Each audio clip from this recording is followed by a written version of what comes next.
حامیم السجدہ سورت کا مختصر تعارف سن لیجیے۔ حامیم السجدہ اس سورت کا ایک نام ہے۔ اس کا دوسرا نام سورہ فصلات ہے۔ یہ جو لفظ ہے دوسری آیت میں فصلت، یہ اس کا ایک نام ہے، اور اس کا تیسرا نام سورۃ المصابیح ہے۔ اس میں اللہ تعالیٰ نے آسمان کے ستاروں کے لیے مصابیح کا لفظ استعمال کیا ہے، اس وجہ سے اس سورت کا نام سورۃ المصابیح ہے۔ پھر اللہ تعالیٰ کی قوت اور طاقت کا ذکر ہے۔ اس سورت کا نام سورۃ الاقوات بھی ہے، قوتیں۔ کسی بھی چیز کے نام بڑھ جائے تو یہ اس چیز کی اہمیت اور اللہ کے ہاں اس کے محترم ہونے کی نشانی ہے۔ جیسے میں نے بتایا تھا، اللہ کے کئی نام ہیں، حضور اقدس صلی اللہ علیہ وسلم کے کئی نام ہیں، قرآن مجید کے کئی نام ہیں، سورہ فاتحہ کے کئی نام ہیں۔ تو جس چیز کے نام زیادہ ہو جاتے ہیں وہ چیز اللہ کے ہاں قابل احترام ہے، قابل عزت ہے، اللہ کے ہاں اس کی اہمیت ہے۔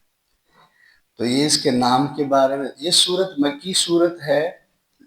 حضرت امیر حمزہ رضی اللہ تعالیٰ عنہ جب مسلمان ہوئے اس کے بعد یہ سورت نازل ہوئی۔ حضرت امیر حمزہ رضی اللہ تعالیٰ عنہ کے ایمان لانے کے بعد یہ سورت نازل ہوئی۔ انہی دنوں پر حضرت عمر رضی اللہ تعالیٰ عنہ بھی مسلمان ہو گئے تھے، تو ان حضرات کی ایمان کے سال اللہ تعالیٰ نے یہ سورت نازل فرمائی۔ اس سورت کا مرکزی موضوع کیا ہے؟ اس سورت میں اللہ نے کس چیز کو ڈسکس کیا ہے؟ اللہ تعالیٰ نے اس سورت میں 3-4 بنیادی چیزوں کا ذکر کیا ہے۔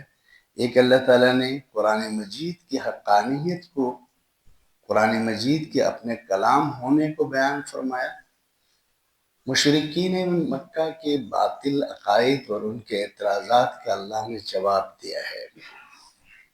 حضور اقدس صلی اللہ علیہ وسلم کے اوپر جو مختلف الفاظ وہ بولتے تھے، اللہ نے ان کو رد کیا، اور حضور اقدس صلی اللہ علیہ وسلم کے بارے میں فرمایا کہ میرے نبی و رسول ہیں، لہٰذا یہ شاعر نہیں ہے، جادوگر نہیں ہے جیسے تم سمجھتے ہو۔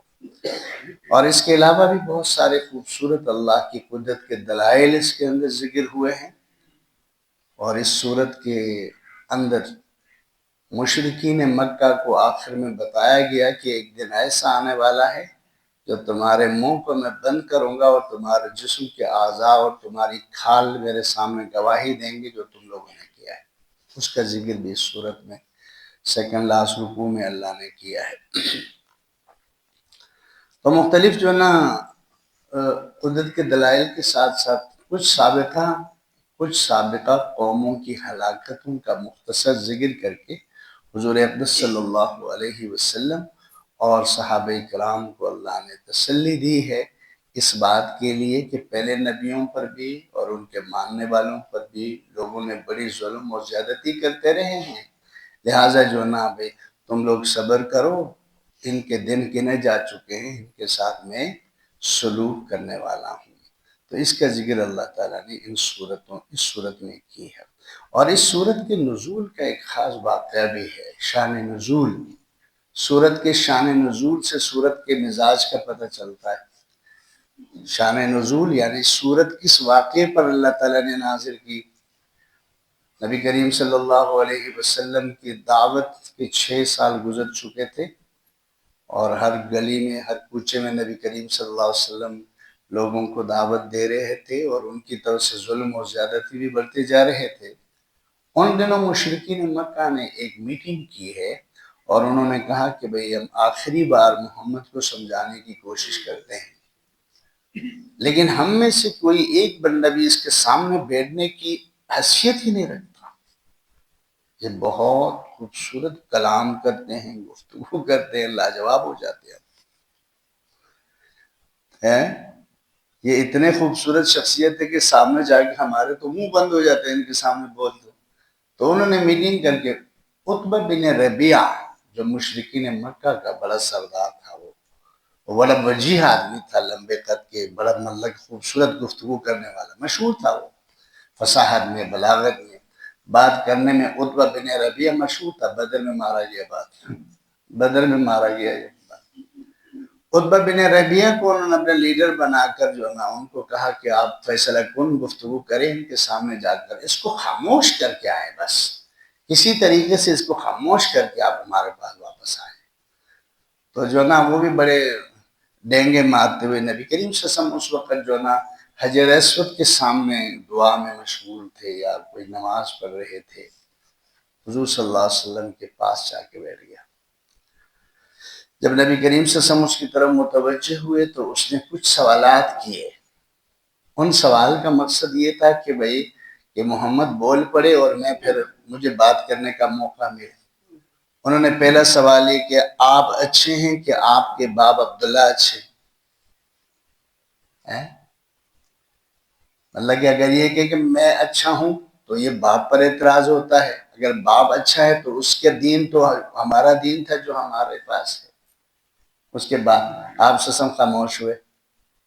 پھر اس نے جو نا دوسرا سوال کیا کہ آپ اچھے ہیں کہ آپ کے دادا عبد المطلب اچھے ہیں؟ آپ سسم خاموش رہے، بات نہیں کی۔ یاد رکھیں آپ صلی اللہ علیہ وسلم کے عام گفتگو جیسے میں کر رہا ہوں، اس گفتگو کے پیچھے بھی وحی کی طاقت ہوتی تھی، اپنی طرف سے نہیں بولتے تھے۔ وَمَا يَنْطِقُ عَنِ الْهَوَىٰ إِنْ هُوَ إِلَّا وَحْيٌ يُوحَىٰ، آپ 27واں پارے میں پڑھیں گے۔ اللہ نے فرمایا کہ میرے نبی کی زبان سے صرف وہ بات نکلتی ہے جو میں وحی کرتا ہوں، وحی کے بغیر بولتے ہی نہیں۔ تو آپ سسم خاموش رہے، اس سوال کا جواب کوئی نہیں۔ تو اس نے کہا کہ آپ نے نا بس فساد قائم کیا اپنی برادری میں، آپ کی وجہ سے جو نا بھئی ہمارے مکہ میں فساد ہے، آپ ہمارے خداؤں کو برا بلا کہتے ہیں، اور ان کی وجہ سے جو نا بھئی یہاں بڑے مسائل پیدا ہو رہے ہیں۔ اگر تجھے مال کی ضرورت ہے محمد، ہم تجھے مال اتنا دیں گے کہ عرب دنیا کی سونا چاندی تمہارے قدموں میں ڈالیں گے۔ آپ سے خاموش۔ انہوں نے پھر کہا کہ اگر آپ کو جو نا بے سرداری کی ضرورت ہے، ہم آپ کو بادشاہ بناتے ہیں، حالانکہ ہمارے اوپر قریش پر کوئی بادشاہ نہیں ہو سکتا، ہم آپ کو بادشاہت دینے کے لیے تیار ہیں۔ آپ سے خاموش رہے۔ پھر اس نے جو نا بے آگے سے کہا کہ اگر آپ کو حسن عورت کی ضرورت ہے تو عرب کے حسین ترین دوشیزاؤں کو تمہارے قدموں پر لا کے جس کے جتنے مرضی ان میں سے آپ نکاح میں لے لیں، ہماری طرف سے آپ کو اجازت ہے، لیکن یہ کام چھوڑ دے، تمہاری برادری میں پریشانی ہے تمہاری وجہ سے۔ لمبی تقریر اس نے جاری۔ تو نبی کریم صلی اللہ علیہ وسلم نے جب وہ اپنے بات سے فارغ فرمایا آپ اپنی بات کہہ چکے؟ انہوں نے کہا ہاں میں نے تو اپنی بات کہہ ڈالی۔ تو نبی کریم صلی اللہ علیہ وسلم نے اس سورت کے شروع کے 18 آیات کی تلاوت فرمائی، جواب میں ایک لفظ بھی اپنی طرف سے نہیں۔ حضور صلی اللہ علیہ وسلم نے حامیم تنزیل من الرحمن الرحیم سے لے کر اس رکوع کے وَكَانُوا يَتَّقُونَ تک حضور صلی اللہ علیہ وسلم نے تلاوت کی تو وہ یوں ہو کر بیٹھا، اپنے دونوں ہاتھ پیچھے، حدیث میں آتا ہے پیچھے یوں کر کے ٹیک لگایا، اور کہنے آپ صلی اللہ علیہ وسلم سے جو یہ 18ویں آیت میں جب پہنچے تو اس نے حضور صلی اللہ علیہ وسلم کے جو نا بے منہ کی طرف اشارہ کیا کہ بس کرو، میرا تو جگر پھٹ رہا ہے، میں مرنے والا ہوں۔ حضور صلی اللہ علیہ وسلم نے فرمایا کہ بس میں یہ لے کر آیا ہوں۔ اور دوسری روایت میں یہ بھی ہے کہ اگر تم لوگ ساری دنیا میرے سامنے پیش کرو، ساری دنیا کی دولت اور بادشاہی دے دو، سورج چاند ستارے بھی ان کے ساتھ لا کر پورے کائنات میرے حوالے کر دو، میں توحید کی دعوت سے، میں کلمہ طیبہ کی لا الہ الا اللہ محمد رسول اللہ کی دعوت سے 1 انچ پیچھے نہیں آتا۔ تو وہ جو نا وہاں سے اٹھا، یہ وہاں جب ابو جہل وغیرہ اس کا انتظار کر رہے تھے، وہ ان کے پاس جب پہنچا اکثر تو انہوں نے جو نا دیکھا کہ اس کے چہرے کا رنگ اڑا ہوا تھا، متغیر تھا اس کے چہرے کا رنگ۔ وہ ابو جہل نے اپنے دوستوں سے کہا کہ یہ تو خود بک کے آیا ہے، یہ تو خود محمد کا دین قبول کر کے آیا، اس کے چہرے سے پتہ چل رہا ہے۔ انہوں نے بتاؤ بھائی کیا بات لے کر، انہوں نے کہا کچھ نہیں پتا بھائی، انہوں نے کچھ ایسی آیتیں مجھے سنائی، ان میں سوائے اس کے کہ بھائی ہم جیسے لوگوں کی ہلاکت اور بربادی کے علاوہ کچھ ذکر نہیں تھا۔ بس اتنی سی بات میری سمجھ میں آئی کہ بت پرستوں کی، مشرکوں کی، نبیوں کی جو نہ تعلیمات اور نبیوں کے ساتھ گستاخی کرنے والوں کی سوائے ہلاکت اور بربادی کی کچھ مجھے نظر ان آیات میں نہیں آئے، لہٰذا میں کیا تم کو بتاؤں۔ تو ابو جہل نے کہا لگ رہا ہے کہ تمہارا دل بھی اس کی طرف مائل ہوا۔ انہوں نے کہا مائل نہیں، نہ یہ بندہ جادوگر ہے، نہ یہ شاعر ہے، اس کے پاس تو ایسے کلام کی طاقت ہے کہ بھئی اس کلام کو ہم عربی زبان جاننے کے باوجود بھی اس کی گہرائی تک نہیں پہنچتے، بہت گہری باتیں اور بہت گہرا کلام کرتے ہیں۔ تو اس واقعے پر جو نا اللہ تعالیٰ نے حضور صلی اللہ علیہ وسلم نے سورہ حامیم السجدہ کی تلاوت کی اور مشرکین مکہ کو بتایا کہ جو تمہارا پروگرام ہے، جو تمہارا انتظام ہے، جو تمہارا مشورہ اور میٹنگ ہے، اس کی میرے ہاں کوئی حیثیت نہیں، میں ایک پیغام لے کر آیا ہوں، اس کو ہر حال میں ہر وقت میں اس کو مکمل کر کے چھوڑوں گا۔